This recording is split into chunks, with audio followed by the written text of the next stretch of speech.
Hello, it's Ryan from 2minutetennis.net, and in this video, we're going to look at the Berrettini Forehand, one of the biggest on tour, and we're going to talk about what you can copy in order to improve your forehand. Now, this video is courtesy of 12KGP Tennis on YouTube. Make sure you subscribe to their awesome channel. I'll put their link in the description below. Now, the first thing I want you to notice is the way he takes his racket back. Reminds me a little bit of Agassi, where the tip of the racket is higher than the head and the strings are closed. You'll notice that his strings are pointing down. This can really help keep the racket more on the hitting side of the body, and closing the racket face makes it easier to hit topspin later on in the swing, and I'll explain that in a second. But I also want you to notice one little move that he makes. If we look at the angle between his arm and his racket, from at this stage where he begins the unit turn, you can see the left hand on the throat of the racket. I want you to notice that that angle nearly disappears at this point. If we look at the angle from his elbow to his hand and then his hand to the tip of the racket, it's almost a straight line, where just a few frames earlier, he had a bigger angle. So what he is doing at this point is creating the need for more of a lag to occur by the time he contacts the ball. And you'll see Agassi. Agassi had a little bit of a pre-stretch, and that's what Vic Braden would call the pre-stretch, where people talk about the lag now. But this move where this happens, where the hand goes forward and the racket lags back. At this point, there's a tremendous angle between his forearm and his racket. You can see the butt cap pointing at the ball. This pre-stretches the forearm and really helps get acceleration through contact. So one thing you can do, and you got to film yourself and review the footage, is practice taking your racket back and tilting your strings down. And if you're loose enough, then you can have that pre-stretch that Berrettini has and that you saw 20 years ago with Andre Agassi.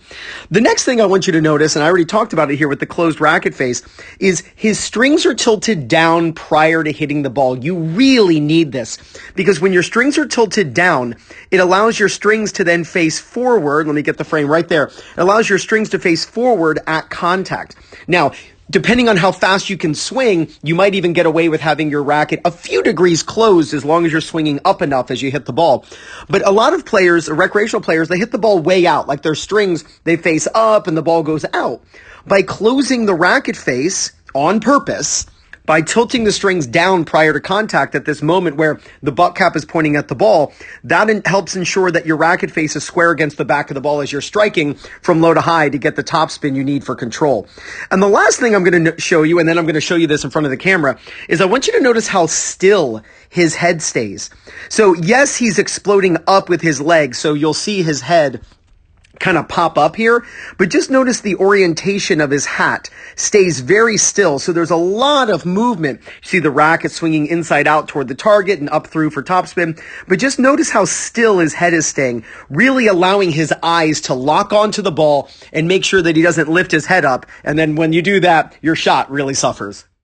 Now, to help me demonstrate this, I got the Topspin Pro. You know what to do. Check out my affiliate link in the description below. I'll even pin it in the first comment. It would mean the world to me if you got the Topspin Pro using my affiliate link for at-home practice. And if you have your Topspin Pro, you can practice the Berrettini forehand right in your house. And that's a big advantage, because then you're practicing when your opponents aren't, and then you get better and they don't. All right, so the first idea, when you turn with both hands, have the tip of the racket go higher than your head slightly and have the strings pointing down.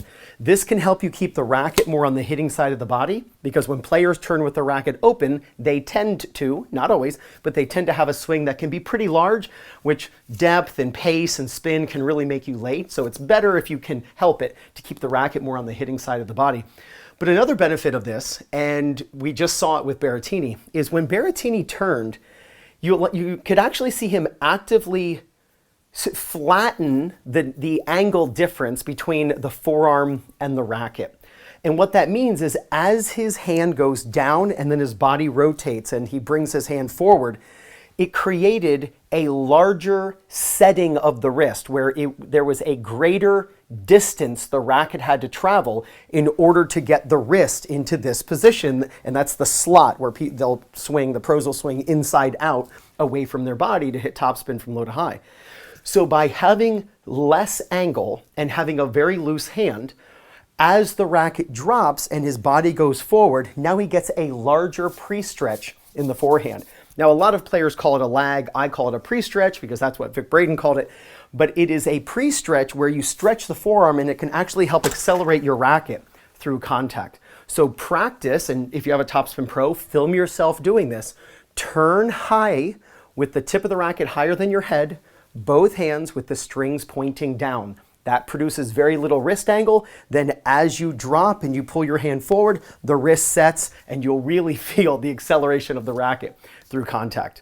The second idea is when you drop and you start bringing your hand forward, it's imperative that your racket face is closed. You watch recreational players all the time, and when they get to the ball, their racket face is wide open. And the reason is because they didn't close their racket prior to hitting. If your racket is on edge, I wish I had a coin. Do I have a coin in my pocket? I don't. Oh, look at this. I have a little gem from one of my kids. It's actually in my pocket right now. So look at this. It's like a little bead. So I'm actually balancing this on the edge of my racket. If you can balance a coin or a marker or a little, Lego or something on the frame of your racket, what occurs then is when you get to the ball, your racket tends to be wide open as a recreational player. So what can help that and eliminate this is to have the racket face closed. So when you're in the situation where the butt cap is pointing at the ball and you're going to swing inside out away from your body to contact, have the butt of the racket face the ball at the moment your strings are facing down, and then feel like they stay down until contact. If you swing slower at slower speeds, you can have your racket straight up and down. If you swing really fast, you can get away with your racket face being a few degrees closed.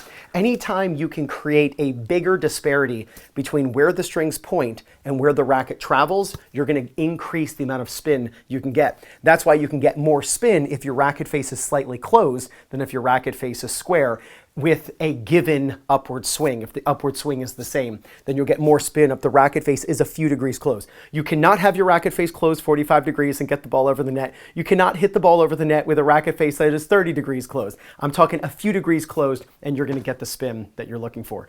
And the last thing is going to be your head. Keeping your head super still. When you hit, feel like you're still locked in on the contact, that you are not looking up. I heard a golf instructor once say, if you look, you won't like what you see.